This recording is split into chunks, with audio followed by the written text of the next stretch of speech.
A former TV news executive is producing the January 6th hearings.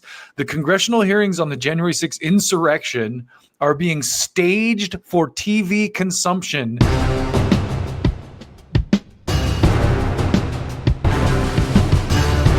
These people are kind of being set up. And this is, one of those iconic photos that you saw at the time. This is the New York Times articles and the Washington Post articles had this photo, like, look at these miscreants taking over the Capitol. Oh my God. Oh, they're all fucking, they're all insurrectionists and they're going to overthrow the government. It's the most insane thing that I've ever seen. I can't believe it. I just can't, don't tase me, bro. Anyway, this all came crumbling down today. Not really today, but it's the evidence is going to be released. Now, a lot of people are going to say, oh, this is just a distraction from the Epstein files and the Charlie Kirk thing that's going on. I don't disagree, but it's good that this stuff is coming out. So let's dive into it head first. So this was a tweet I saw this morning from Tim Pool. And what he had to say here was, shortly after J6, AOC told a story on Instagram where she said there was a banging on her door and she thought the rioters made it to her office.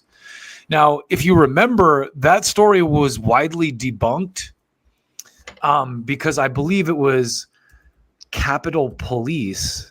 Yeah, okay, so here we go. Let me just show you this real quick. This was actually a Capitol Police officer. So even though, so Tim's saying here, let me read Tim's full tweet before I show you this kind of debunking. He says, conservatives slammed her as her office is not in the Capitol. However, liberals pointed out there are tunnels that connect them. The only problem, AOC's story took place an hour or so before the Capitol was actually breached. We joked she must have had foreknowledge the riots were going to happen. Maybe it wasn't a joke. From Google AI, let's read this real quick. During the January 6, 2021 Capitol riot, a Capitol Police officer entered Representative Alexandria Ocasio-Cortez's office in an alarming manner. Ocasio-Cortez, hiding in a bathroom, initially did not know the individual's identity because the officer did not announce himself. Key details of the event. The encounter occurred during the January 26, 2021 insurrection when a pro-Trump mob stormed the U.S. Capitol. So even these guys are still... A man banged on the office door and shouted, "Where is she?" Ocasio-Cortez hid in her office bathroom and described fearing for her life. The individual turned out to be a Capitol Police officer, but he was not wearing a uniform and did not identify himself. So there you go. It was really just a Capitol Police officer. So I want to show you the video that's attached to that Tim kind of retweeted here. And this is from John Strand. Wow, congressional source now confirming nearly 300 FBI operatives embedded in the crowd on J6. Here's one of them breaking into the Capitol and blaming it on an innocent bystander. J6 was a Fedsurrection setup. Just like I've said for 4 years, they ruined our lives for a scam.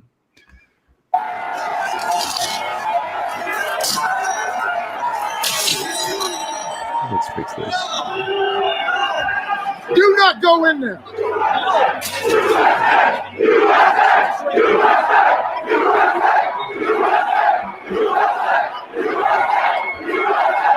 A radio journalist from Michigan was shooting video that day at the Capitol. What he captured were two most charitably called suspicious actors, but they were dressed in such a way that led him to believe that they were government agents. And one of them, after the windows had been broken by a protester, it was encouraging people to pull the rest of the glass out and go inside. Bobby Powell, who was the journalist that had shot it, and he has his camera rolling, he told him that would be illegal and that wouldn't be a good idea. He warned people off not to go into that window. And then he turned his camera around and he caught this agent or suspicious actor pulling a large pane of glass out, this tempered glass. It kind of folds into itself, crunch onto the ground. And when he realized he was being filmed, he quickly dropped it. It seems apparent on the video that he did not want to be seen doing what he just did. So he pulled in a protester and started blaming him. He said, "What are you doing breaking that window?" The poor fellow that was being accused didn't know what was going on. And then he gave him a couple of really good shoves and cocked his arm like he was going to punch him. We don't know. His facial image is not on any of the Sedition Hunters sites or the FBI's most wanted site, but he clearly was committing criminal damage to property, and he has not been charged. So again, it raises a question of why. Also, the individual trying to, again, opening the window up is even encouraging people to enter, I believe, as well. Yes. What's he saying? Well, he said, "Why don't y'all open the rest of it up?" Why don't you guys open up the rest of it? Because I think that'd probably be illegal. Oh, I know, my glasses. Interesting stuff, huh? So if you follow me on Twitter, my pinned tweet is something that I'm very proud of, and it's partially in the intro to my show as well. But it's a mashup of a clip I did of a debate between David Frum and Steve Bannon from way back in, I think it was like 2022, 2023. Some of us have been on to this for a while. Trump and the Republicans lose on Tuesday, and if they lose badly, it's not going to be because of the left, whatever that means. It's not because of the 50 Antifa black mask guys who roam around the United States breaking windows and committing mayhem, most of whom are probably paid police informers.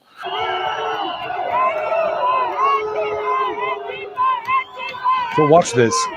This is taken by a protester on January 6th, and you see this man with a club breaking one of the Capitol building windows, a violent insurrectionist. Now he has a Trump sticker on the back of his helmet. First of all, he's wearing a helmet. Second of all, there's a Trump sticker on the back of the fucking helmet. That is very, very suspicious.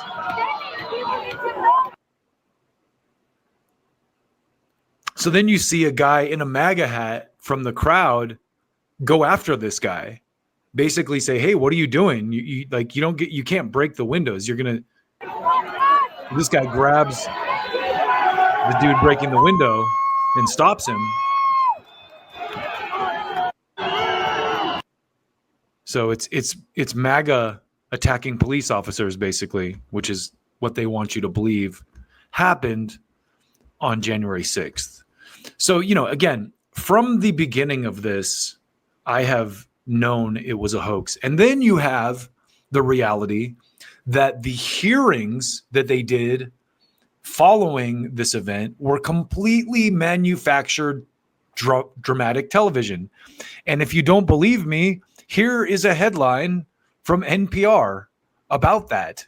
A former TV news executive, and this is from June 8th of 2022, a former TV news executive is producing the January 6th hearings. The congressional hearings on the January 6th insurrection are being staged for TV consumption in very differently than in the past, and most networks are taking them live. Fox News is the exception. So you had a completely manufactured television event built around a completely manufactured, real life event, it was not an insurrection by any real sense of the word. Sure, there were people that did bad stuff, and those people deserve what they got. They're on tape. If you broke a window, like this guy who's cracking the window with a bat, that guy should be in jail. He won't be in jail because, like David Frum said in my posted tweet, he's probably a Fed. He's a fucking, federal agent dressed as an Antifa guy trying to break a window with a Trump sticker on them. It's so upside down that people believe this. So to kind of top this off, you have also yesterday, maybe it was today, James Comey being indicted. And I don't know a ton about this because it's kind of breaking news, but I figured, we've got Glenn Greenwald here, and he's talking about it. So let's just listen to what your boy Glenn Greenwald has to say about the recent indictment of James Comey.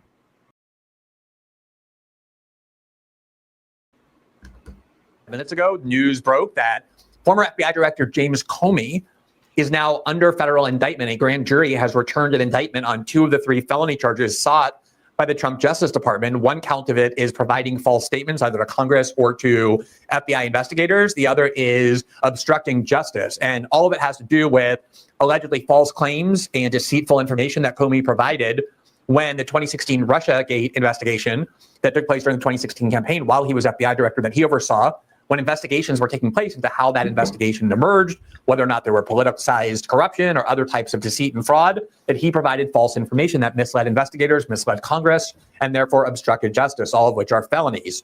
There was a third count that the Justice Department sought an indictment on, and the grand jury refused to indict him. So it's often said that grand juries will essentially indict anything that prosecutors ask for. Largely, that's true. It's very, very difficult for a prosecutor to request a grand jury indict only for the grand jury to refuse, simply because by nature of a grand jury, there is no other side there. It's only the prosecutors, only the government presenting their version of events. You don't have cross-examination. You don't have the defendants presenting conflicting evidence. And there's no standard of beyond reasonable doubt, which is the standard for convicting somebody of a crime. It's a much lower standard. And so generally prosecutors can obtain the indictments they want, but not always, as evidenced by the fact that in this case, the grand jury did reject one of the 3 counts, but did indict Comey on 2 others. Now, at least as soon as we went on air, the indictment itself has not been released. So exact details of what the indictment provides is not known, but we know enough from the background of what has led up to this moment to be able to have a pretty clear understanding of what the nature of these charges are. It's obviously an extremely significant news event that a former director of the FBI has been indicted. It's particularly ironic since James Comey built his career on pursuing indictments very similar to the ones that he now faces. He did that with Martha Stewart. He did that with former General Michael Flynn, and in many other cases, bringing very dubious indictments. I'm not saying this is dubious, but bring very dubious indictments alleging false statements or perjury or obstruction of justice on big profile targets in order to advance his career. And now he himself faces and is required to swallow a lot of the medicine that he liked to dole out. Now, there is some background here that I think is very much worth understanding in order to assess this indictment. And namely, so this is somewhat unrelated to the January 6th thing coming undone.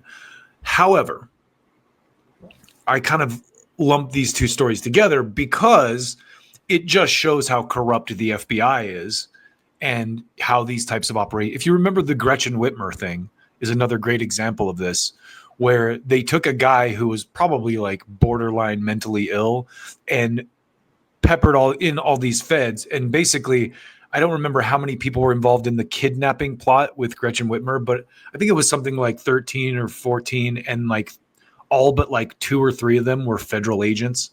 So I think this is relevant, but let's go a little further here and just listen to a little bit more what Glenn has. Key crucial background is that just a couple of days ago, Donald Trump, in a very public way, chastised his own Attorney General, Pam Bondi, for not having brought an indictment against James Comey yet, and essentially demanding that she do so, not just against Comey, but other people that Donald Trump has a lot of animosity toward, oftentimes for good reason.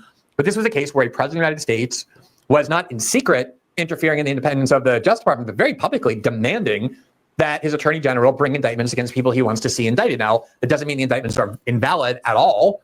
In general, we have a protocol or a tradition where presidents don't interfere in specific prosecutorial decisions of the Justice Department, precisely to ensure that they can't abuse the Justice Department to prosecute or persecute their political enemies or to shield their political allies who have committed crimes. It's a protocol that really exists in name only. There are countless cases of essentially every president interfering in all sorts of ways in the Justice Department. So it's not one that I'm particularly shocked by or upset with, even though in general, I think it's better that presidents don't do this. But here's what Donald Trump did in very Trumpian style. And if it's going to be done, I prefer that it be done in public and not in secret, the way most presidents do it. He took to Truth Social on September 20th. So today's the 21st, I believe. So this is just yesterday.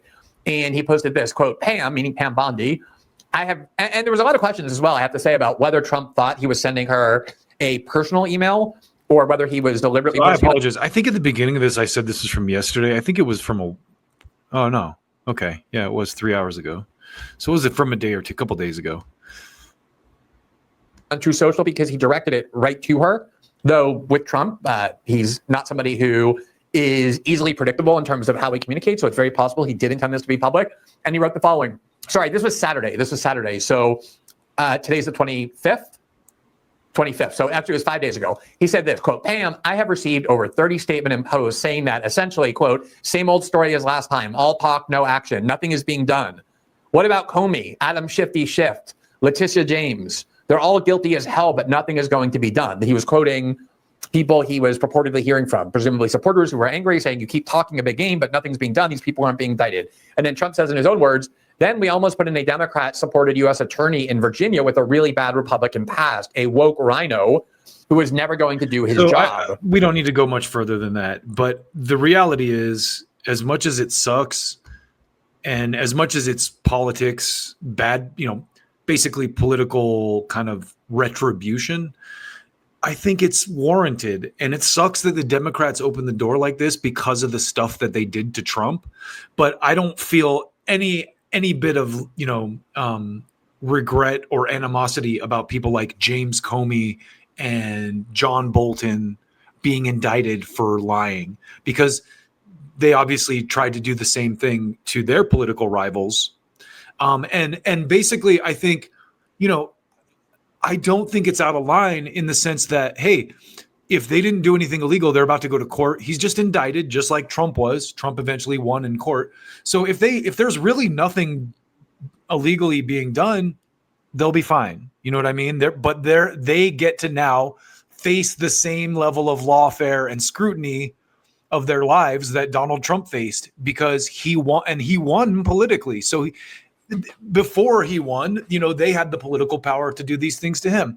Part of the reason I think he won is because people wanted to see this retribution to some degree, especially with the COVID thing. I think that a lot more people are upset about that than the media lets on.